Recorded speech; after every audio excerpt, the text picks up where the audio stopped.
우리가 누구입니까? 문재인 좌파 독재 정권에 맞서 최전방에서 목숨 걸고 싸운 진짜 자유 대한민국 수호정당입니다. 우리가 누구입니까? 박근혜 대통령 탄핵 무효와 무죄 석방을 외치는 진짜 보수정당입니다. 우리가 누구입니까? 박근혜 대통령 탄핵에 맞서 지난 3년 동안 쉬지 않고 태극기를 들어온 진짜 투사입니다. 박근혜 대통령을 구해야 대한민국이 삽니다. 국민의 힘, 애국의 힘, 태극기의 힘으로 대한민국을 살리고 자유민주주의와 시장경제를 지켜주십시오. 우리에게 힘을 실어주십시오. 우리 공화당이 태극기입니다.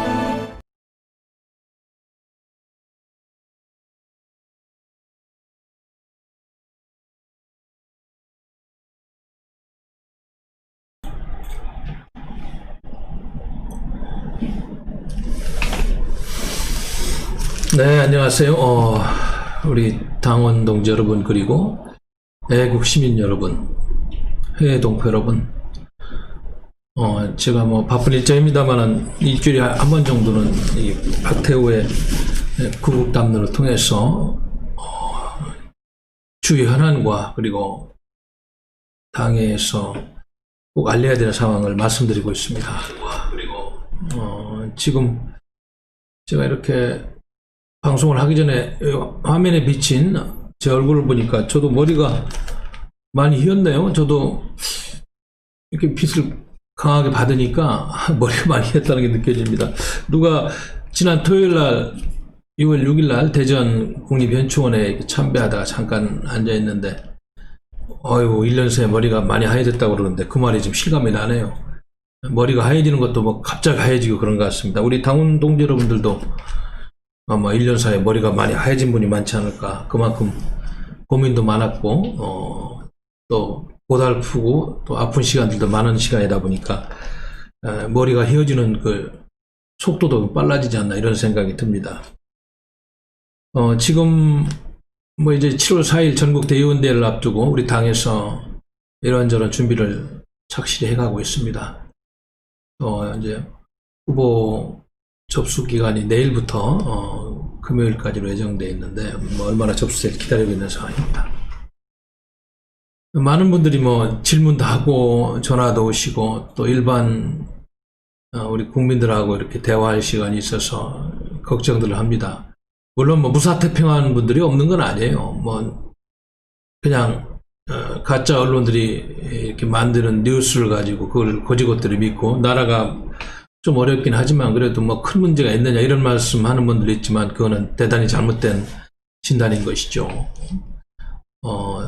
제가 다니는 교회에 많은 동료 신자분들하고 이렇게 대화를 가끔씩 해봤는데 1년 전에 했던 이야기하고 이제 그 교회에서 예배를 마치고 우리 신도들이 하는 이야기를 들으면 많이 다릅니다. 좀 심각하게 이 사회를 보고 있어요. 특히나 사업을 하는 분들, 자영업을 하는 분들은 IMF하고 비교 안 될 정도의 그런 심각한 어려움을 본인 스스로 느끼고 있다고 이거 도대체 끝이어진지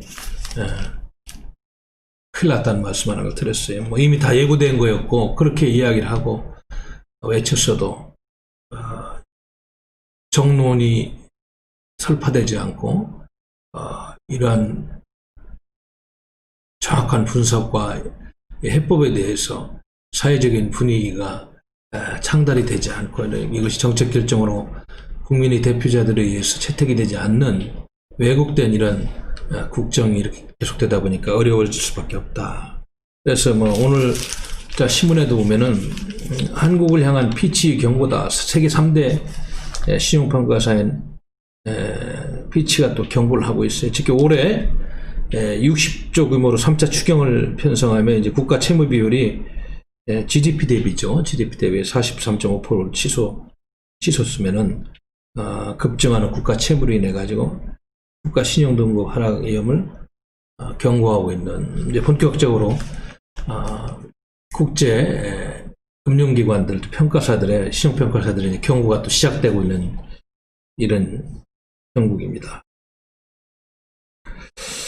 이런 상태로 지난 시간에도 말씀드렸습니다. 2028년까지 이런 추세로 계속 추경을 편성해서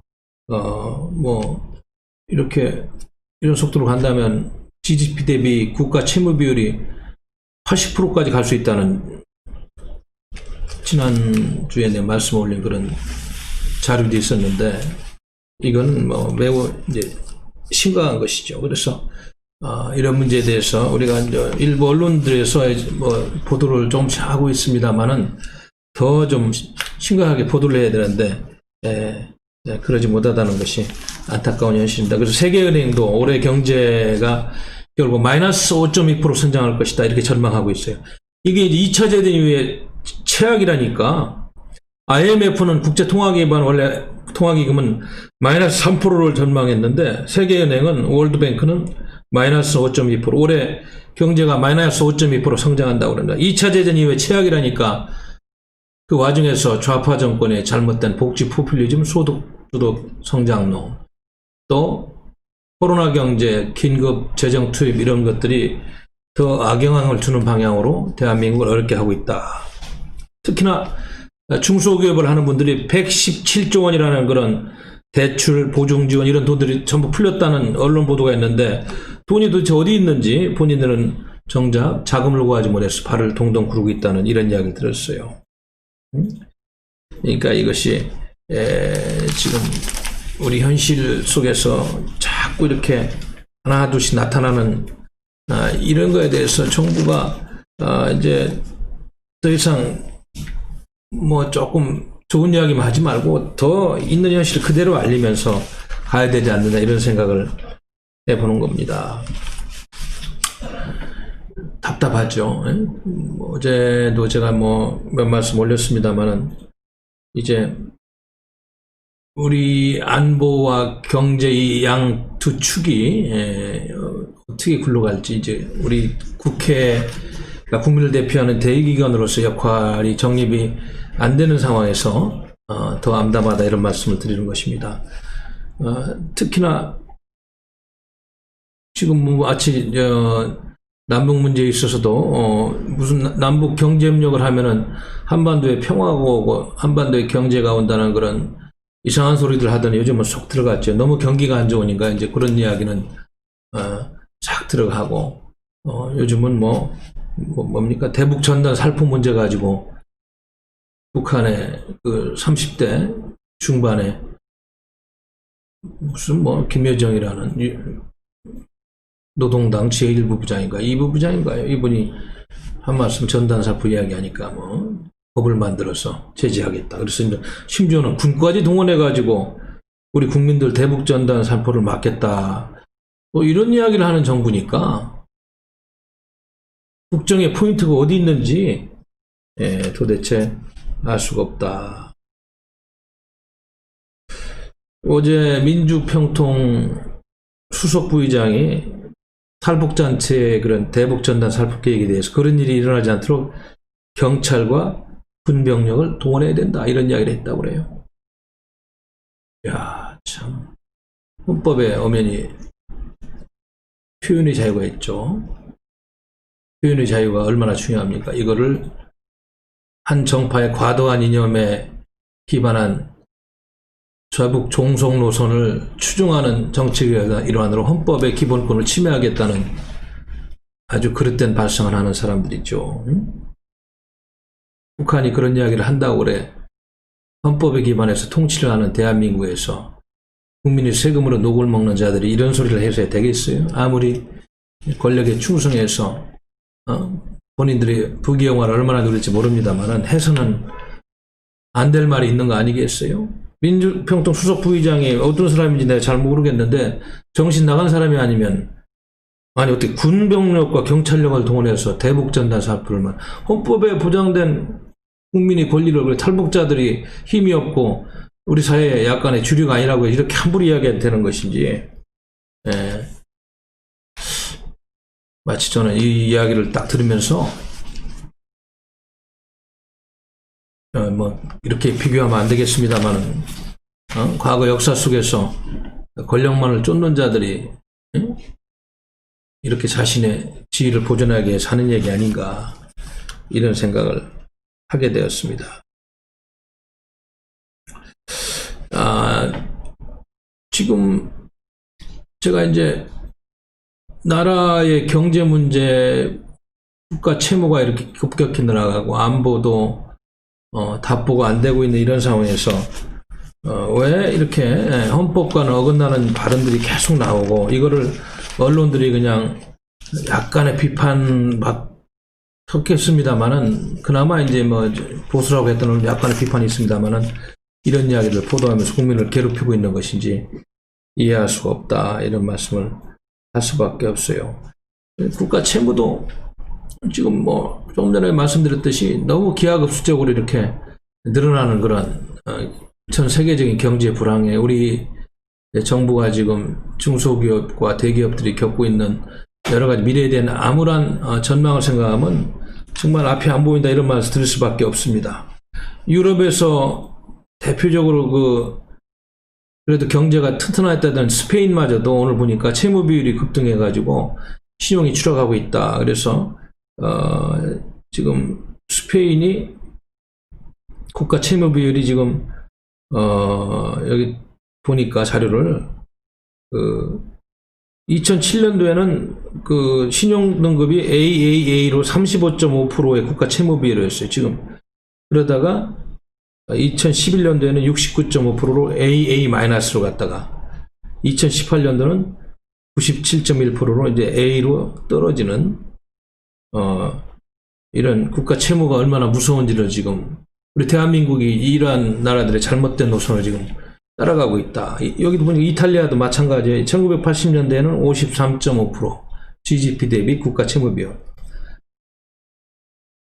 그 다음에 1992년은 102%가 이미 나왔고, 현재는 135.5%로 국가 신용등급은 3B, BBB로 나와 있는. 그러니까 아주 지금 속이 골마 있는 이런 나라, 겉은 선진국입니다만은 이런 통계를 보면서 우리 대한민국이 이런 잘못된 길은 가지 말아야 되는데 그런 길로 지금 답습하고 있는 현장을 지금 보고 있는 것입니다. 뭐 지금 코로나 사태가 경기에 안 좋은 영향을 미치는 구조적인 요인을 우리가 뭐 충분히 인정하면서도 거기에다 이 정부의 무능한 대처, 여기 100조 원이라는 그런 금융지원금이 어디로 가서 중소기업들이 이렇게 자금난을 겪고 있는지 우리 한번 국민의 대표들이 잘 따져보는 그런 시간이 있어야 되는데, 언론에서 간간히 보도만 하고 갈수록 중소기업은 어려워지고 있다는 현실에 대해서 한번 좀 살펴봐야 되겠다, 이런 말씀을 드리는 겁니다.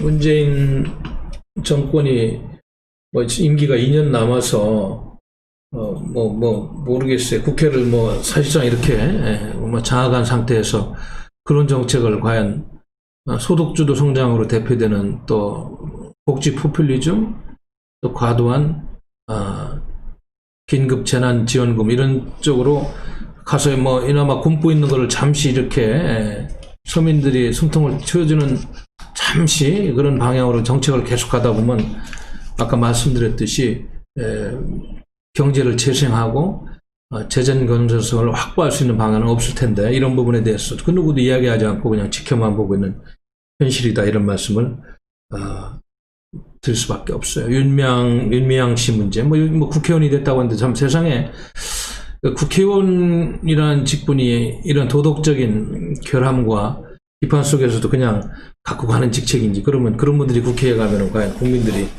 그거를 인정하고 그분들이 하는 발언이라든지 만드는 정책에 대해 신뢰성을 줄 수 있는 것인지 의문입니다. 그래서 심지어는 요즘 친문 패권주의가 극에 달해있다. 옳은 소리를 하고 나라를 위해서 이야기를 했던 금태섭 전 의원과 같은 사람 징계하고 이렇게 잘못된 철학과 처신으로 국민의 지탄을 받는 사람은 국회의원이 되는 이 썩어빠진 대한민국의 국내 정치를 개혁하지 않고는 아무런 희망을 볼 수가 없는 것입니다. 얼마나 이 주사파 정권이 정정당당하게 우리 대한민국의 국민의 자존심을 세우는 역할을 못하고 있는지는 북한이 지금 우리 대한민국을 대하는 태도만 보더라도 알 수 있어요. 북에 그냥 끌려만 다니고 있잖아요. 계속 협박하고 뭐 전화 개성 남북 공동 연락사무소 통신도 뭐 끊었다, 연결했다, 마음에 들면 안 받았다, 받았다, 무슨 똥개 부리듯이 말이죠. 세계 12위의 경제 규모를 가진 대한민국을 5천만 이상의 그런 5,300만까지 보내, 5,200만까지 보내. 우리 국민들의 자존심을 이렇게 짓밟으면서까지 저들을 그냥 용납하고 뭐 남쪽 대통령이라는 이야기를 평양에서 했던 그 연장선상에서 자꾸 이렇게 그냥 끌려다니고 방치하고 왜 그렇게 해야 되는지 국민들은 많이 답답해하고 있는 것입니다. 아니 연락사무소 그거 폐쇄하면 폐쇄하면 되는 거예요. 그게 무슨 대한민국 국민의 삶과 무슨 상관이 있다고 그래요? 금강산공항에서 이미 끝난 건데 그 시설 이미 다 노후돼 가지고 다 예정됐던 거 아닙니까? 투명성이 확보되지 않은 북한의 독재주의 정권과 남북 경협한다는 것이 언제든지 북한 독재자의 입맛에 따라서 수습되고 재산권이 보장되지 않는다는 건 다 예견됐던 거 아니에요? 지금도 뭐 좌파 정권이 들어서 가지고 이런 거에 대해서 전혀 국민들이 자존심까지 짓밟는 연장선상에서 말이죠. 수정되지 않고 계속되는 거는 심각한 우리 대북 정책을 담당하는 부서들의 병에 걸려도 아주 중병에 걸려 있는 거예요.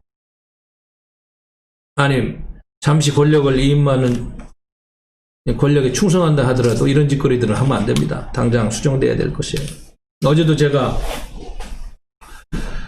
그 최고위원회 끝나고 여기 유튜브 선생님들 모셔놓고 몇 말씀 드렸습니다만은 도도를 이제 여기서 한두 곳이 아닙니다, 지금. 도를 넘어서 이제 피고름이 나올 그런 징해까지 곧 도달할 겁니다. 어제도 말씀드렸습니다만, 아니, 어떻게, 과거에 그래도 외교관으로서 평생을 보낸 외교를 아는 이수혁이라는 사람이 비례대표원에다가 주미 한국 대사를 하면서, 그런 발언을 하는, 아무리 아부하는 것 좋지만은, 참, 큰일 났어요. 국방부 장관까지 나서가지고 뭐 또 전시작전 통제권 문제 현실은 전혀 아닌데 국민의 생존권을 뭘 지킬 아무런 그런 대책과 능력이 안 되면서 자꾸 허황된 자주 논리를 가지고 전시작전을 달라고 하니까 미국 입장에서는 아니 한국 국민을 그만두고 여기 한국에 있는 미국인들하고 여기 주한미군들 생명을 생각하니까 도저히 용납할 수 없는 아니 뭐 좀 점검을 해보니까 전시작전 통제권을 주어가지고 북한의 핵 문제와 생화학무기 대체할 수 있는 능력도 안 되고 유사시에 전쟁을 수행하는데 주도적으로 그걸 수행할 능력이 안 된다는 평가가 있는데도 자꾸 그 자준이 뭐니 하면서 말이 그것만 달라고 하니까 미국 입장에서는 혹시 한미연합사가 해체되더라도 유엔사 강화를 통해서 이걸 보완하려고 이런 노력을 하는 이런 지경까지 온 건데 왜 그러는지 모르겠어요. 아니 우리 대한민국이 뭐 미국과 중국 사이에서 선택할 정도로 국력이 커졌습니까? 분단 문제가 해결됐어요. 북한의 독재 체제가 망했어요. 안보 능력이 그렇게 정경도 씨가 이야기하듯이 확고하게 지금 자리 잡았습니까? 아무것도 된 것이 없잖아요. 미국의 축을 떠나는 순간 세컨더리 보이콧이 문제가 아니고 대한민국 경제는 일본과 미국의 견제로 인해 가지고 폭망할 겁니다. 폭망하고 지금 있는 자산가치 10분의 1도 안 되는 수준으로 아마 케이어스, 경제적인 혼란이 올 수 있는 여지가 충분히 있나. 도저히 뭐 받아들일 수 없는 현실이 있는데도 대한민국이 마치 국제사회에서 중국 공산당하고 저 친하게 지낼 수 있는 선택권이 있는 것처럼 소위 외교관으로서 평생을 지낸 자가 이렇게 혹세무민이라는 이야기를 정권의 입맛에 맞게 이렇게 하는 세상이 이게 정상적인 세상이에요 도대체? 다시 한번 촉구합니다. 더 배우고 더 혜택을 누린 사람들이 차라리 그 바른 말을 할 용기가 없어 말을 하지 마세요. 이런 이야기 하면 얼마나 많은 잘못된 인식과 오류로 또 오판을 하고 우리 국민들을 얼마나 그 불행한 잘못된 나락으로 떨어뜨리는 그런 정책 결정을 할 수 있는 그런 여지를 주는 거예요. 이 사람들 진짜 큰일 났어요. 지금 문재인 정권이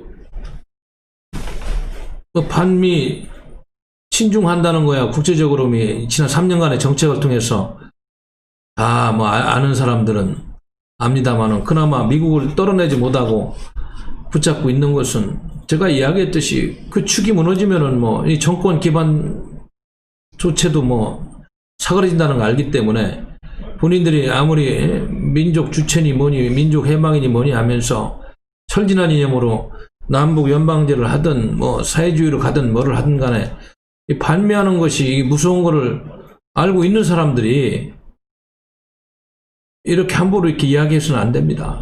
말로는 그것이 논리적일 수 있습니다만은 국제정책 이면을 보고 지금 우리가 누리고 있는 이 부와 이 경제의 토대를 잘 분석하면 이런 이야기를 이렇게 함부로 할 수 있는 건 아니잖아요. 이 정권 주변에서 혹세무민한 자들이 너무 많아요. 이상한 논리를 이야기하고 그렇게 하지도 못하면서 말이죠. 하기야 이 정권의 큰 축 중에 하나인 그 민주노총이 그동안에 외쳐온 주한미군 철수 연방제 통일 국가보안법 철폐라는 거를 문재인 정권 이제 이미 2년 남았는데 2년 안에 좀 밀어붙이려고 하는데 그게 그렇게 쉽게 될 것 같지 않죠. 국제정치 무대에서 미국과 일본이 차지하고 있는 이 구도 때문에 아무리 북한과 중국이 문재인 정권을 도우려고 해도 그건 그렇게 쉽게 되는 건 아닙니다. 그러나 판을 흔들어 놓고 엉망으로 만들 수는 있지만 완전히 깨는 거는 아마 역부족일 거예요. 특히 분단 국가에 살고 있는 우리 국민들이 그걸 좀 알아야 됩니다. 국회까지 점유한 이 좌파 주사파 권력이 이제는 이제 사회주의 연방제 헌법으로 가고 또 과거 박근혜 대통령 탄핵을 실행했던 이 종북 좌익들은 또 주한미군 철수를 가지고 또 광장으로 나와서 외치면서 이 나라를 포퓰리즘으로 정치 포퓰리즘 정치 선전선동으로 말아먹는 이러한 시국이 전개되지 않을까 양식이 있는 지식인들과 분석가들은 예의주시하고 있는 가운데 이런 발언들이 이렇게 나오면은 그렇게 가는 게 아닌가 하면서 더 걱정을 하는 겁니다.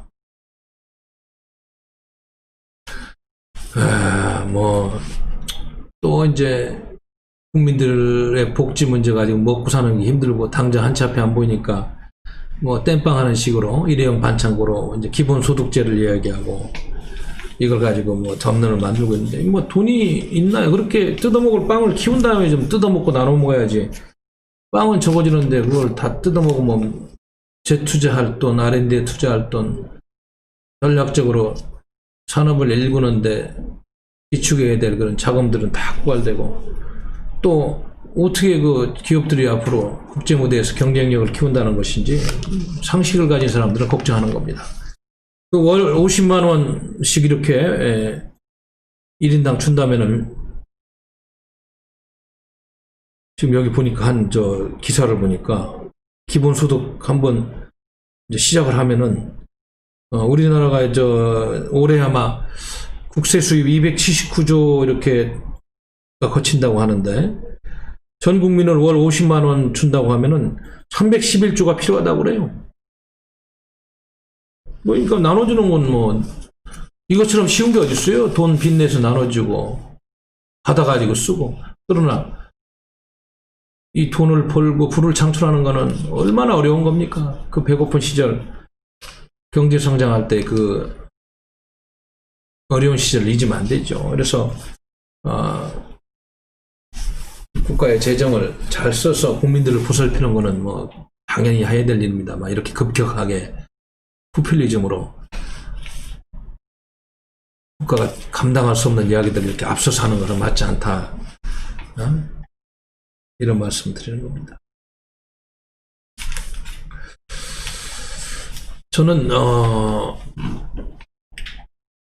걱정이 조금 전에 제가 앞으로 지금 전개될 국내 정치 이슈 몇 가지 말씀 올렸습니다만은 지금 미국이 존 플로이드 사태 흑인 한 분이 이제 돌아가시면서 미국 전역에서 불고 있는 인권 시위, 경찰 폭력에 대한 국민들이 분노가 지금 가라앉을 줄 모르고 있어요. 뭐 이런 상황에서 아마 이제 11월에 미국 대선이 치러지는데 민주당의 바이든 후보하고 아마 공화당의 트럼프 현 대통령이 맞붙는 정국일 텐데 모르겠어요. 뭐 지금 이 사태가 미국 대선에 얼마나 큰 영향을 미칠지 미치겠지만 민주당이 공화당을 꺾고 대선에 이길 수 있는지는 그거는 이제 지금 6월이니까 조금 한 7, 8월까지 추정을 보면서 이렇게 분석을 해야 될 것 같습니다. 그런데 아무튼 뭐 미국의 언론들이 이제 피상적으로 보도하는 거 또 지금 흑인 인권 문제에 관련해서 미국 국민이 분노하는 것만 보면은 뭐 트럼프 대통령이 매우 불리하게 돌아가는 것 같습니다. 과거 4년 전 대통령 선거 때도 언론은 뭐 거의 트럼프가 안 되는 걸로 보도했다가 이변이 일어났는데 모르겠어요. 이 부분은 뭐 조금 우리가 2, 3개월 뒤에 이제 분석을 해볼 필요가 있습니다만은 저는 이제 지금 그 미국 외교 정책, 특히 미국이 동아시아 정책 중에서 대한반도 정책, 즉 북한과 대한민국을 놓고 벌이는 앞으로의 외교 노선상의 어떤 변화. 그러니까 바이든 미국의 대통령 민주당 후보가 됐을 때는 뭐 그렇다 치더라도 일단 트럼프가 재선이 됐을 때 아마 지금처럼 대중국 압박 노선을 강화하면서 신냉전 구도를 더 대결 구도로 끌고 가는 긴장감이 있는 이런 동아시아의 각 축장이 다시 전개될 텐데 남중국해, 대만 해협 문제, 홍콩 문제, 그리고 이제 북한 핵 문제 등등 해가지고 지금 이렇게 이수혁 주미대사 같은 발언을 지금 해서는 안 되는 이유가 내가 말씀드렸듯이 그런 시기가 만약에 도래한다면은 이거는 대한민국 외교를 거의 사장시키는 그런 위험성이 있는 발언이다. 절대로 재선이 됐을 때 뭐 트럼프 현 공화당 정부가 과거처럼 문재인 정부가 뭐 미국 대미 로비 자금 뭐 7천만 달러를 썼다고 뭐 어느 그 이야기합니다. 그런 정도 수준 가지고 문재인 정권의 실정과 잘못된 이념 노선을 이제 간과하고 가지 않을 것이다. 아마 더 강력한 견제구가 날아올 것이다. 미국이 하지 말라는 국제사회가 합의한 유엔 제재 이런 걸 위반하지 말라는 이런 모든 사안들에 대해서 지금까지는 그럭저럭 뭐 중국 공산당도 견제하고 북한과 핵 문제 이런 협상하는 과정에서 뭐 조금 지렛대로 써먹고 또 뭐 한일 관계에도 생각해야 되고 등등 해서 또 이번에 G7 플러스에서 한국도 불러들어서 G11, G12로 가는 과정에서 대한민국을 어떻게든 앞으로 인도 태평양 전략의 한 축으로 써먹으려는 구상이 유효하고 또 유엔사 강화를 통해서 아직은 전쟁이 종결되지 않은 한반도상에서 미국의 전략을 강화하는 차원에서 지켜보고 있습니다만은 정말로 아무리 주사파 정권이라고 해도 대미 외교 노선은 정말 가장 신중한 심도 있는 분석을 통해 가지고 발언 한마디 전략을 잘 가고 이거는 주사파 정권의 문제가 아니고 국민의 생존권이 걸린 문제이기 때문에 신중해야 되겠다. 물론 뭐 국제정치가 말 한마디로 다 이렇게 왔다 갔다 하는 거 아닙니다만은 이걸 다층적으로 또 중층적으로 엮여서 복잡성이 있습니다만은 특히나 분단이 해결되지 않은 수출의 부정도가 70%인 대한민국 같은 나라에서 세계 질서를 주도하고 있는 미국에 반하는 미국의 반기를 드는 이런 정권이 계속 나와서 그런 가랑비에 옷 젖는다고 말이죠. 이런저런 해서는 안 될 말들을 계속 이어간다면은 의외로 대다수 대한민국의 건전한 자유시민 그리고 지금까지 누려온 삶을 더 연장하려는 우리 후손들에게는 가장 불행한 시대가 올 수 있기 때문에 조심해야 된다는 이야기를 하는 겁니다. 제가 어제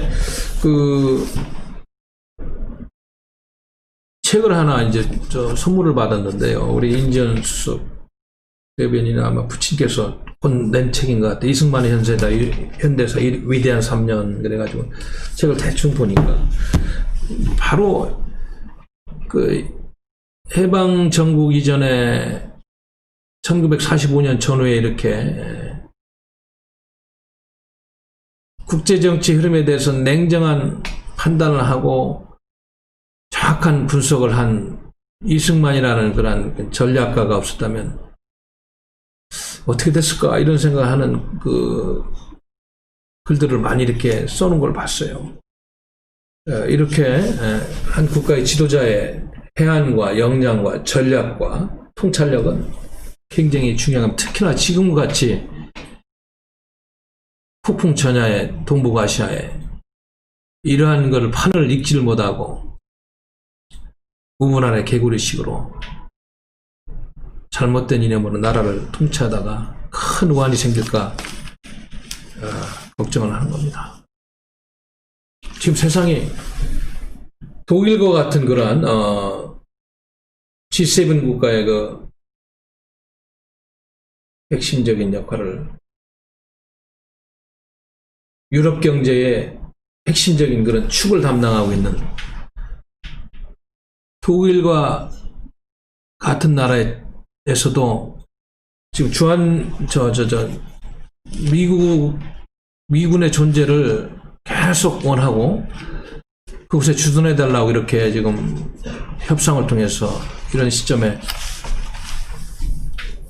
대한민국은 분단국가에서 주한미군을 좀 철수해달라, 한미연합사를 해체해서 전작권을 달라, 이런 여론들이 비공식적으로 반미단체, 일부 좌파 시민단체를 통해서 뿐만 아니고 연합사 문제는 정부 쪽에서 이렇게 나오는 것은 전혀 바람직스럽지 않습니다. 네? 지금 트럼프 현 대통령이 메르켈 독일 총리한테 통보제하지 않고 말이죠. 9,500명 주동미군을 철수하겠다고 했습니다. 그러니까 현재 약 독일에는 34,500명이 있는데 이를 25,000명으로 27.5% 약 9,500명을 감축하라는 그런 명령을 내려가지고 폴란드로 아마 이전한다고 그러죠. 이런 걸 보면은 미국이 좋아서 독일이 미군을 거기다 갖다 줬나요? 독일 국익에 도움이 되고 유럽의 안보를 위해서 필요하다고 판단하니까 집단안보 체제 개념에서 미국의 역할을 인정하는 그런 성숙된 국제정치적인 안목과 외교적인 안목, 정치 리더십이 만들어낸 독일 국민의 생존권을 보장하는, 국익을 보장하는 가장 합리적인 선택을 하는 거죠. 그런데도 그런 우방국가도 지금 주한미군은 10,000명 가까이 갑자기 하루아침에 빼는데 앞으로 이 좌파들이 지금 모든 전국을 주도권을 갖고 안보 문제까지 이렇게 헛소리를 하는 이런 시점에서 트럼프가 대선됐을 때 한미연합사 문제, 주한미군 문제에서 무슨 결정을 할지, 물론 평택 미군 기지가 세계에서 가장 훌륭하고 중국을 견제하는 서해의 교두부 역할을 하고 등등 다른 논리도 있습니다만은 지금 독일 사례를 이렇게 보면 알다시피 아무것도 보정되는 건 없어요. 주한미군이 저쪽 일본 오키나와로 또 좀 밑으로 내려간다고 해서 미국의 국익에 얼마나 큰 해가 있는지 우리 대한민국 입장에서 한번 생각을 해볼 필요가 있습니다. 과거처럼 그렇게 맹목적으로 미국의 엄청난 안보 이익이 한반도에 있기 때문에 절대 안 뺀다 이런 생각은 금물일 수 있다는 거죠. 심지어는 미국 안보 전문가들 사이에서 동아시아 전략가들 사이에서는 하도 반미하는 그런 여론이 많이 전달이 되고 과거 대한민국의 좌파 대통령들이 해서는 안 될 이야기들을 너무 성급하게 하고 그러니까 아이고 뭐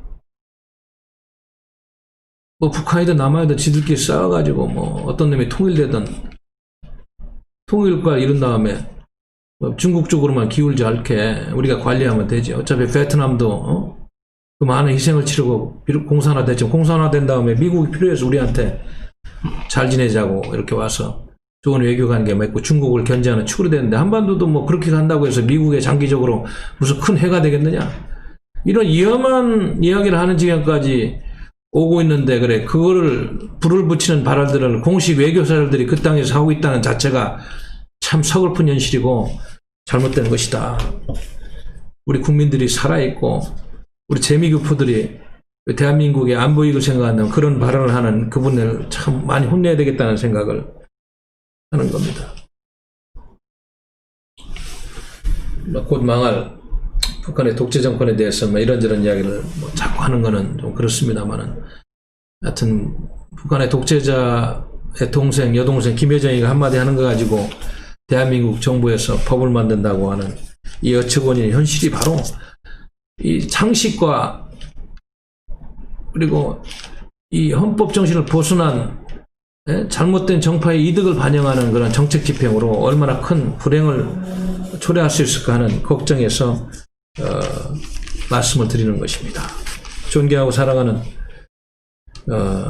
대한민국 국민 여러분, 공권력이라는 것이 국가의 권력이라는 것은 국민이 잠시 이름해준 선거를 통해서 한정된 시간에 국가와 국민을 위해서 니들이 약속한 대로 그 정치 철학을 잘 구현해서 나라를 번영시키고 국민에게 최대한의 행복권을 달라고 이렇게 이름한 것인데 표를 얻을 때는 그럴듯하게 이야기하고 실제 정책을 집행할 때는 속과 겉이 다르게 국민의 대다수의 민복과 그리고 행복 추구권을 보장하는 방향으로 쓰지 않고 이렇게 엉뚱한 방향으로 계속 사용되지는 그 나라의 미래는 없는 것입니다. 대한민국의 권력, 특히 국민들이 잠시 임해진 권력은 대한민국의 국민의 자존심을 절대로 흐트러뜨렸으면 안 됩니다. 자존심을 살려줘야 되고 그것이 최소한의 국민에 대한 도리인 것입니다.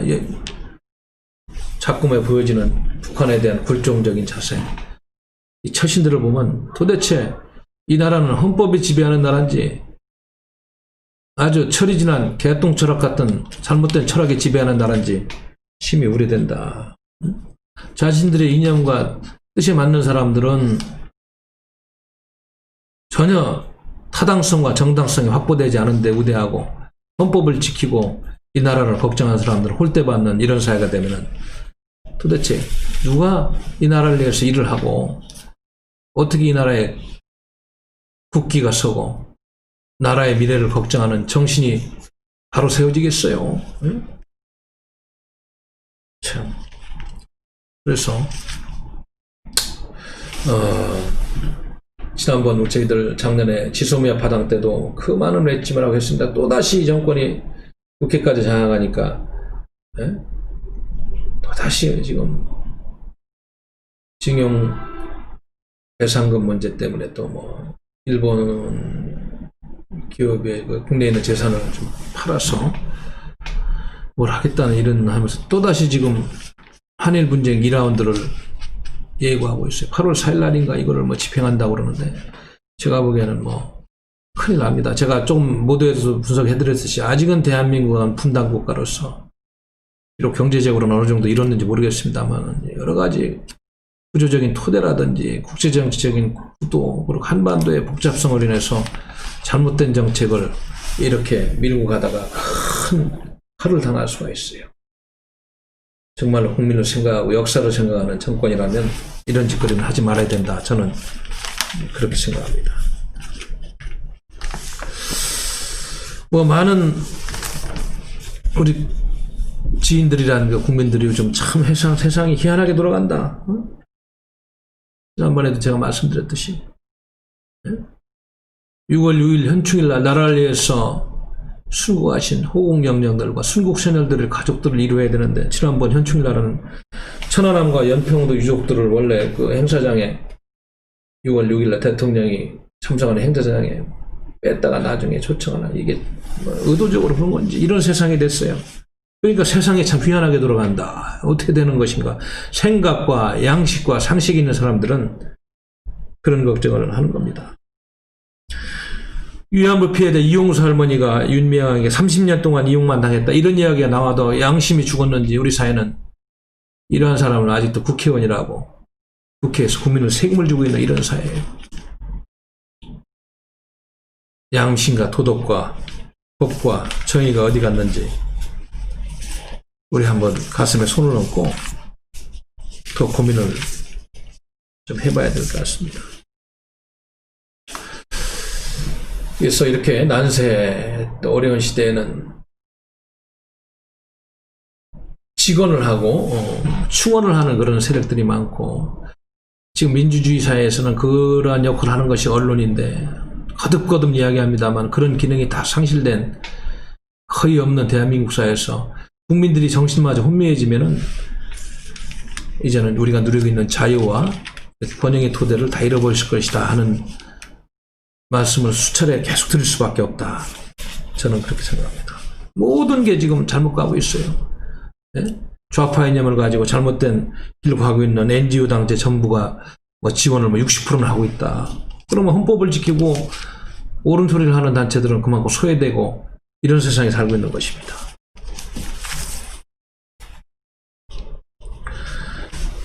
북한이 협박하고 이래야 저래야 하면 거기는 저자세로 이렇게 하고, 대한민국을 위해서 목숨을 바치고 모든 것을 잃어버린 그런 가족들은 홀대하는 이 정부가 어떻게 대한민국 헌법을 지키겠어요?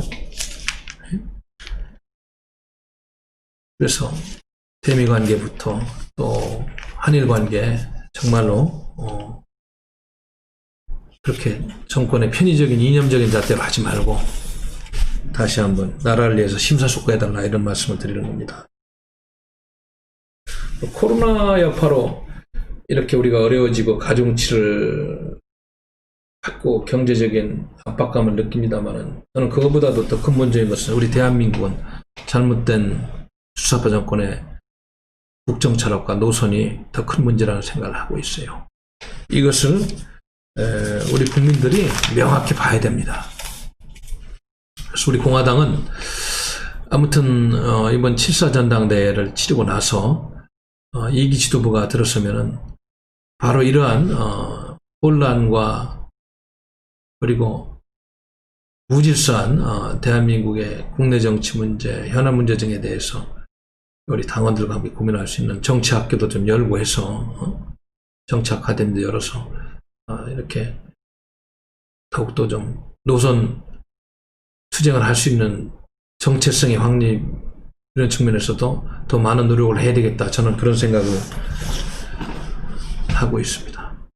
존경하고 사랑하는 우리 당원 동지 여러분, 오늘도 뭐 제가 두서없이 이렇게 몇 가지 말씀을 드리다 보니까 여기저기 넘나들면서 말씀을 드렸습니다만은, 이것이 바로 지금 우리 사회의 암울한 모습이고, 이런 것들이 해결이 안 된다면은 지금처럼 정치 기능이 다 상실된 이러한 시대의 절망의 그런 폭과 깊이는 더 커져서 우리 후손들은 아마 꿈을 이룰 것이다. 어느 것 하나 편한 것이 없는 이런 혼돈의 시대입니다.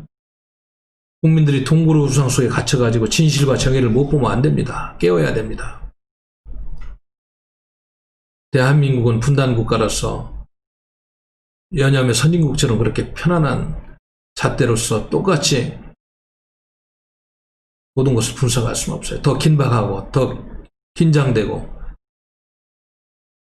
그리고 더 이상하고 더 단합하고 이런 방향으로 옳은 기운들이 모여지지 않으면은 이 나라는 지난 70년간 세운 위대한 신화를 몇 년 안에 다 까먹을 수 있는 그런 위기 시대에 지금 와 있습니다. 모든 면에서 위기예요. 정신 철학적인 면에서 위기요, 경제 면에서의 위기요, 안보 면에서의 위기, 도덕적인 면에서의 위기, 문화예술적 면에서도 너무나 개인적인 쾌락주의와 이기주의에 빠져 있어가지고 국가의 공동체의 희생, 그리고 우리가 소중히 여겨야 될 가치에 대한 논의의 부재, 교육의 부재, 옳은 역사를 왜곡시키는데도 침묵하는 대다수의 국민들의 비겁함, 이런 것들로 인해서 다 무너지고 있습니다. 저는 좀 사실 개인적으로는 좀 더 희망적이고 좋은 이야기를 하고 많은 칭찬을 해주고 살고 싶은 사람인데 어떻게 대한민국의 이런 헌법 정신, 대한민국 참보수의 정신을 이야기하다 보니까 다 헝클어뜨려지고 망해지고 또 실타래처럼 엉켜서 풀리지 않는 이런 난제들에 대해서 이야기를 하다 보니까 비판을 하지 않을 수가 없습니다. 이런 안타까운 마음을 정하면서 우리 당원 동지 여러분들과 애국 시민 여러분, 그리고 애동표 여러분, 우리가 희망의 끈을 놓지 않고 이 얽힌 실타래들을 하나하나 풀어갈 수 있는 지혜와 역량을 모아갑시다. 여러분 감사합니다.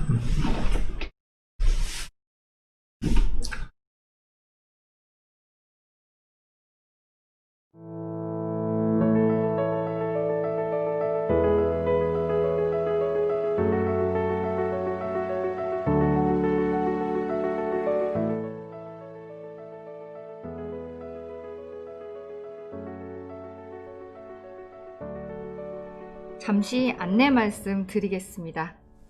안녕하세요. 우리공화당 라이브입니다. 4년이라는 진실투쟁의 기간 동안 앞만 보고 달려오느라 우리들의 삶뿐만 아니라 옆을 둘러볼 여유조차 없었던 게 사실인데요. 그동안 전하지 못했던 감사의 마음, 응원의 메시지, 감동적인 사연, 우리들의 이야기 함께 나누고픈 애국민 여러분들과 우리공화당 당원 동지 여러분들의 이야기를 기다리겠습니다. 보내주신 사연은 선별하여 우리공화당 라이브 정규 프로그램인 우리공화당 뉴스 4시 방송에서 소개드릴 예정입니다. 많은 참여 바라겠습니다.